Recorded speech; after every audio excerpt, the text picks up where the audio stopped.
Hey, welcome to BenUp, where I use my indigenous Igorot roots, adopted American roots, and Catholic roots to navigate through life's messy waters.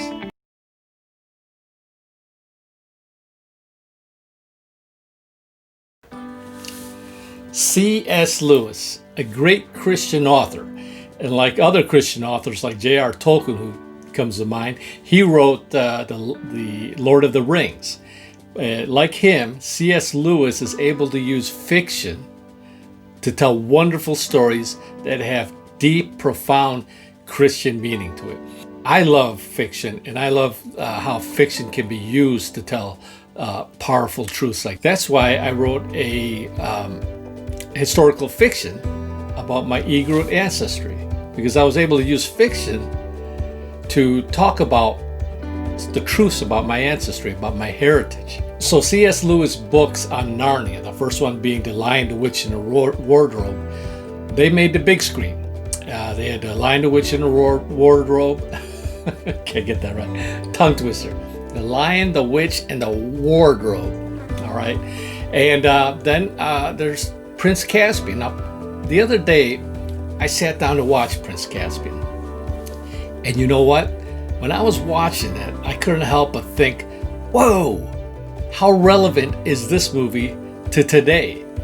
And there were so many things that jumped out of it that begged me the question, hey, are we living in a modern day Narnia? Are we living in a present day Narnia, a present day Narnia-like society?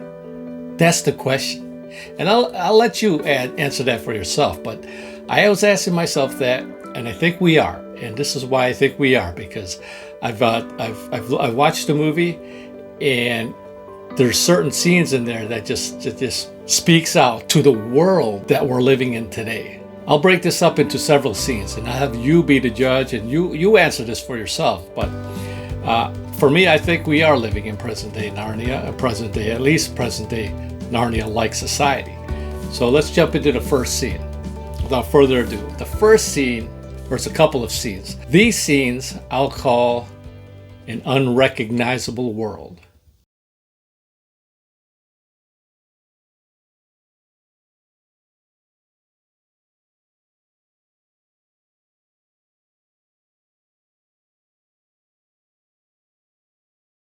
So the trees, they used to sing, they no longer sing. They're going down the river. They things seem strange to them. Then they get to their what used to be their castle grounds, and then Susan's saying, "Imagine this, the columns and whatnot," and they realize, "Hey, this is Cair Paravel. This is where they used to be," but they didn't recognize it.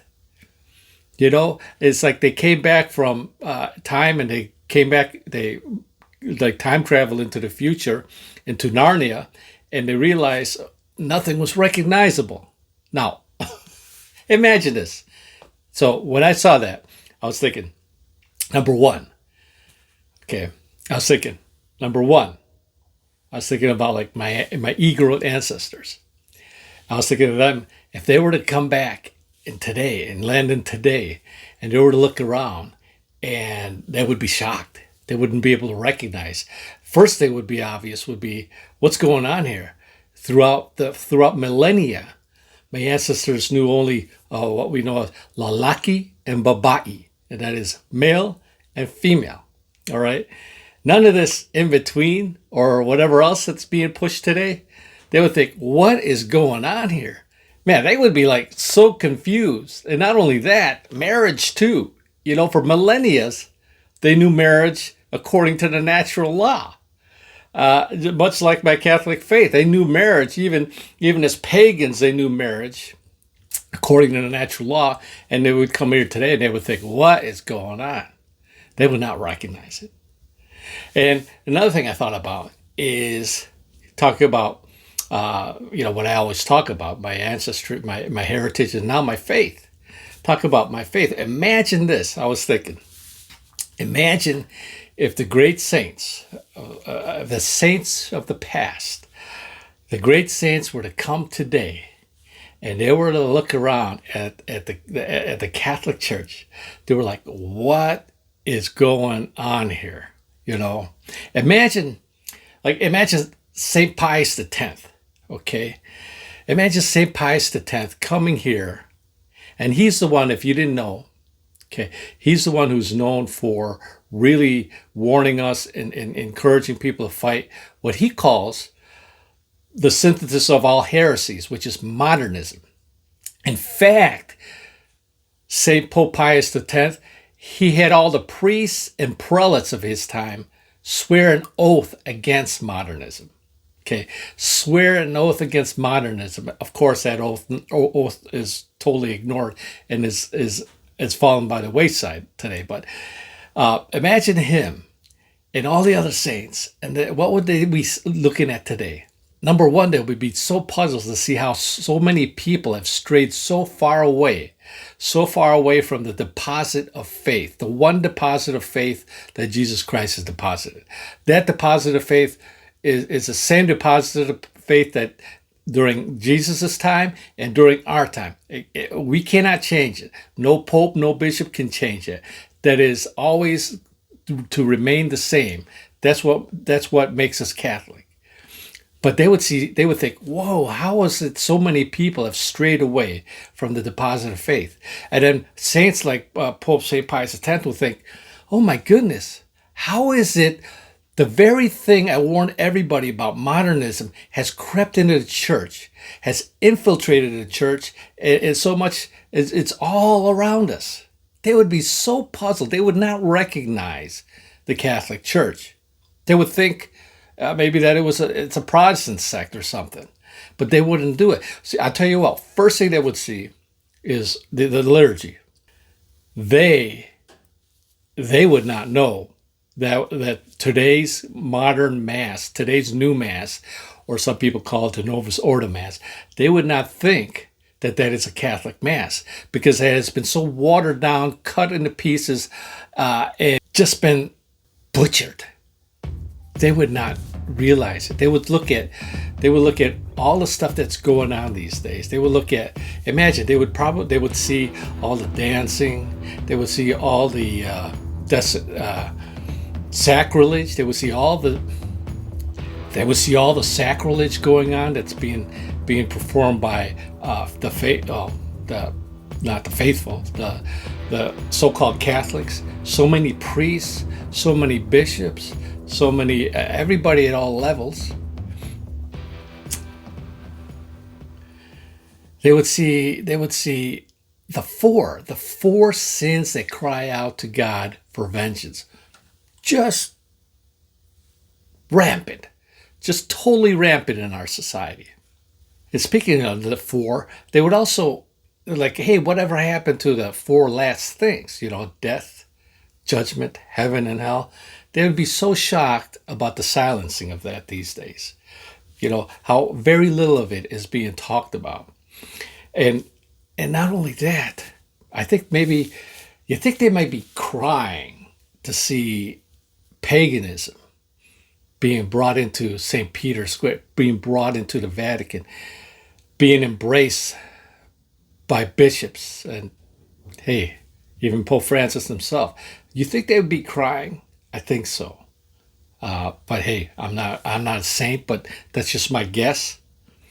What else would put them into tears? Maybe the fact that like 80+% of Catholics no longer believe in the real presence of Christ in the Eucharist. Man, they would totally shocked. They would like, what is this? They would not recognize the Catholic Church today. Just say it. I don't think they would. And how about the cooperation by Catholics, by so many priests, by so many bishops, and at all levels? How do you think they would react to see the cooperation, all of them cooperating with intrinsic evils? About cooperating with organizations that promote abortion, that promote euthanasia, population control, and all these things, all these intrinsic evils. How do you think they would feel? How do you think they wouldn't recognize? They would not recognize what we see today as the Catholic Church. Just saying. And I can go on, but I don't need to. You could. I did a book review of Dr. Taylor Marshall's book called Infiltration. It talks a lot about all these things that we're seeing today as a result of modernism.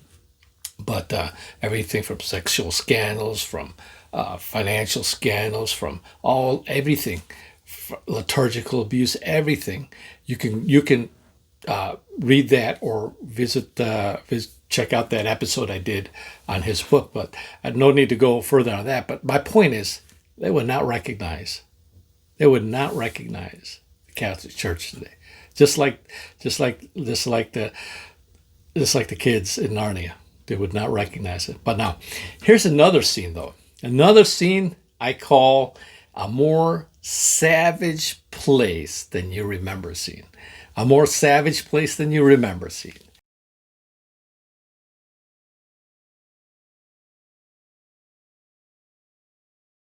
Yep, like he said, Narnia. It's a more savage place than you remember. More savage. That bear, if you didn't see it, if you're not familiar with Narnia, in the previous, basically the bear was supposed to be able to talk and communicate. It's supposed to be a nice bear. Obviously, that was not the case. So let's say now we had Americans from the past. They come in. They come through time warp or whatever. They come in today, okay, and they land into our world today. Man, you think they may be thinking things a little bit more violent, a little bit more savage today? I mean, I'm just saying, look at us today. And I'm not going to put these pictures up because, I'll be banned or whatever like that. But can you imagine? Imagine what they would have seen. Maybe they would have seen a whole bunch of burning and looting and rioting and all the mayhem and things like that. Churches being burned, Catholic statues being desecrated and destroyed, and other statues of national importance being destroyed and desecrated. You think maybe they may even notice the millions and millions of innocent babies being murdered. The violent, the savage murdering of the innocent baby. Millions. All this destruction and mayhem. They would be looking at all this destruction and mayhem fueled by a society, a culture that wants to cancel culture, the cancel culture. They want to cancel the good things that made a place great. Can you imagine?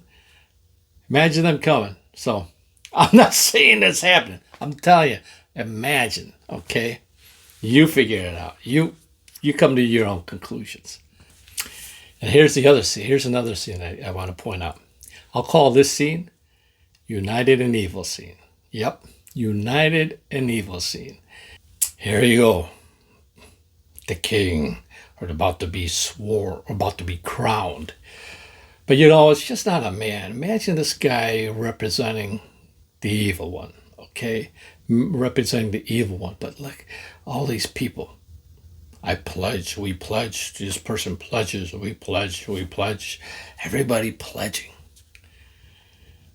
And everybody lockstep into an evil. And then imagine him looking out. All these supporters, all of his supporters out there. When I saw that, I thought of when I was watching this, I'm thinking about so many people. Like over here, let's pause this right here. I mean, look at all these people. Imagine looking down on the crowd. You know who all these people would be supporting the intrinsic evils of our days today? Well, you'd have a whole bunch of people from the media. I mean, just about every media these days. There's just all the legacy mainstream media would be out there. universities, academia, religious leaders. You see them all there. You see all the priests, and I'd hate to say it, but you even see a man in white out there, and you just see all these people in cooperation, in direct or indirect cooperation to intrinsic evils of our time. And it's all you need are those people. All you need are those people, the people that control information out there, that control, that will prevent people from hearing truth, prevent them from hearing information, censoring them, or spewing out disinformation. And so the evil one would be smart enough to use what has always been used in the past. Number one, ignorance, and that's through the censoring or the disinformation of information. Through ignorance, not letting people hear truth, only having them hear one thing, and there's just so much of that. And another thing is fear. Fear is the biggest weapon of the evil one these days. Fear. I don't have to say it. Look all around you. Look at all the fear out there. There is so much fear. The world's going to end here. The world's going to end there. This is going to happen. You're going to die here. You're going to get this virus. There is just so much fear. So much fear. Go back to those saints that came back. You think? Let me go back to those saints that came back. Do you think they would see today?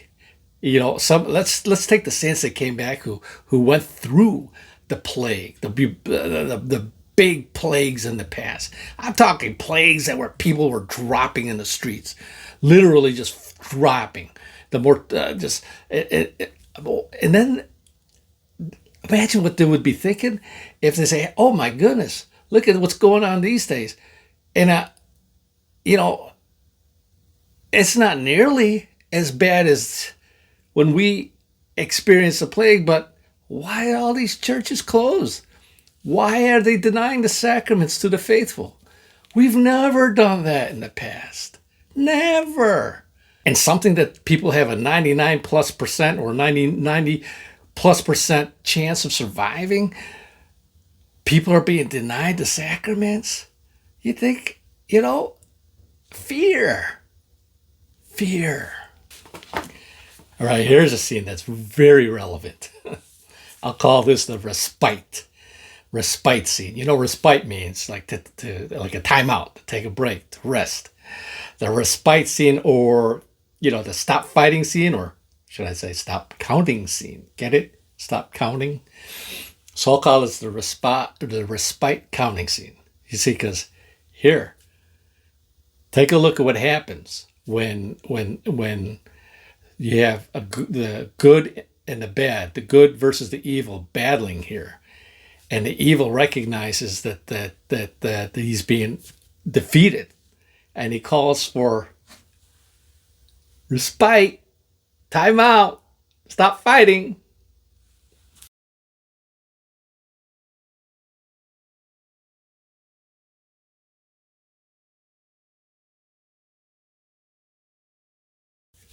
Gee, I wonder if that ever happened. If would that have happened? Could that happen today, where two opponents are engaged in a confrontation, engaged in battle, or engaged in competition, and one says respite?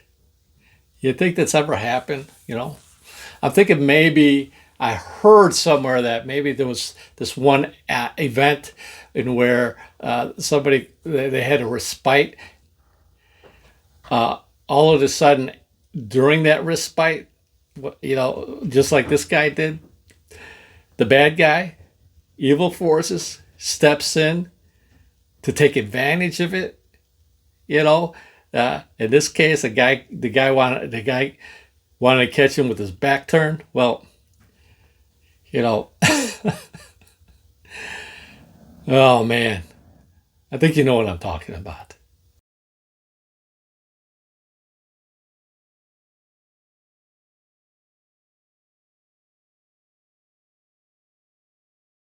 I think your friends have slept long enough, don't you? That's Aslan saying, hey, I think it's time people need to wake up. And people are waking up. Okay, they're waking up to what's going on these days.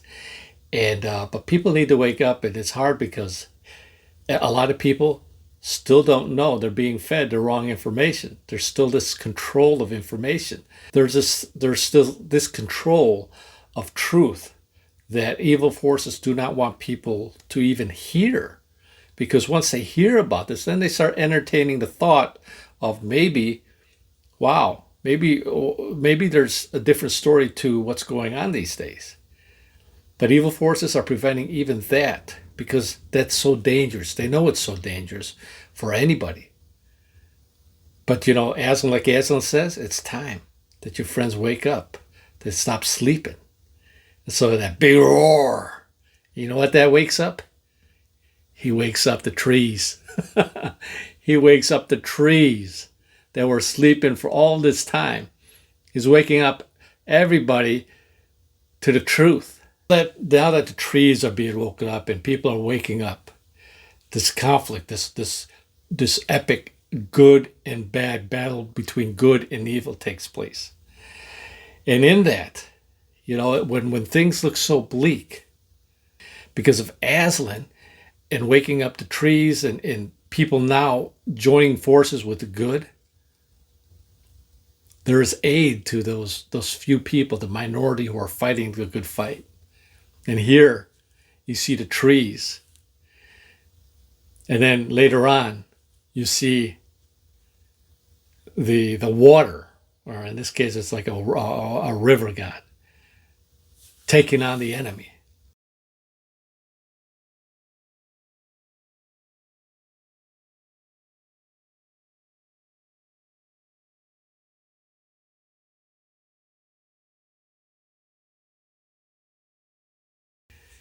So in this great battle between good and evil, who's to say what these trees are? What are these trees today? Could it be certain people? Could it be certain people in the legal profession? Could it be certain states? Could it be certain judges? Could it be, I don't know what it could be. But and we don't know. And we probably won't know until, January 6th, or unless something happens between now and then, but we won't know. A lot of people are hoping for a miracle to happen. But you know what? Here's an interesting thing. Regardless of what happens this year, because maybe it is not time. Maybe the timing is not this year. And maybe the trees do not come to the assistance, or the river god doesn't come until 2004. Maybe in God's permissive will, he allows evil to move forward in the world. He allows the Narnians to endure more, because even after this movie, there's another movie after this that involves more engagement between evil and good. So we don't know, okay? But here's the thing. Here's a beautiful thing. We do know this, that the gates of hell shall not prevail. The gates of hell shall not prevail. It may be very ugly, but we faithful. We people who we keep our faith. We need to move forward, because whatever happens this year, whatever happens this year, that's still not going to change the truth. That's still not going to change the need for people to learn about the truth, to know more about the truth. And how do we go about doing this? Well, I ended it with this scene. This is, I think, my favorite scene.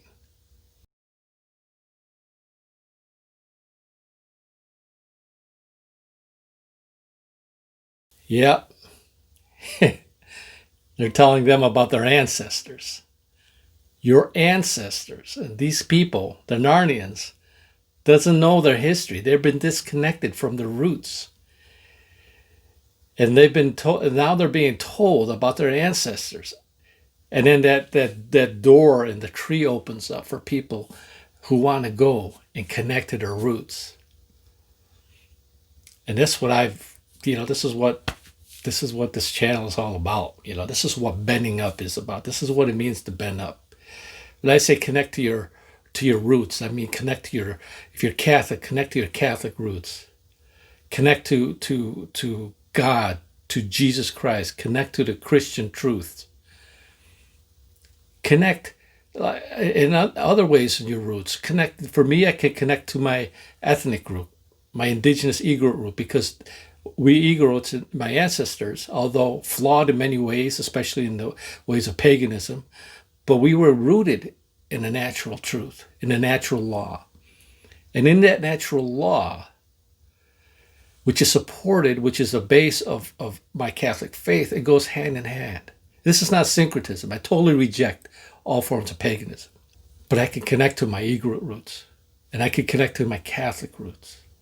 I don't have to go along with what's been going on for the last 50 so the years. All these radical changes, the stuff the saints I talked about wouldn't even recognize. I could reconnect to my Catholic roots, reconnect to the liturgy, the old rites, and even reconnect and stay connected to, in my case, my adopted American roots. Okay? We cannot cancel what made this country the best country there is. The least racist country, by the way. The country of dreams, that the countries my parents fled the Marcos dictatorship regime in the Philippines to come here to give us a better life. That country is what I'm talking about. And we can't let it succumb to all these radical forces, to evil. So despite what happens in the next 4 years, if we have to endure the next 4 years, in a negative way, if it doesn't go our way, hey, let's endure it. But let's connect to our roots. Let's connect further in our roots. Dig a trench.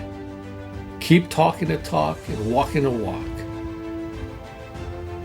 That's all I have to say. And that's why I think we're living in a present-day Narnia. Hey, until next time. Like I said, I'll say it now. Connect to your roots. Make a Catholic difference. Engage in life's spiritual battles. Don't just man up. Don't just woman up. Be like St. Benedict and BenUp. God bless you. Hey, this is Rex. If you like this video, please give me a thumbs up, hit the like button, and subscribe. And don't forget to hit the bell button too so you get notified on future episodes. So until next time, God bless you.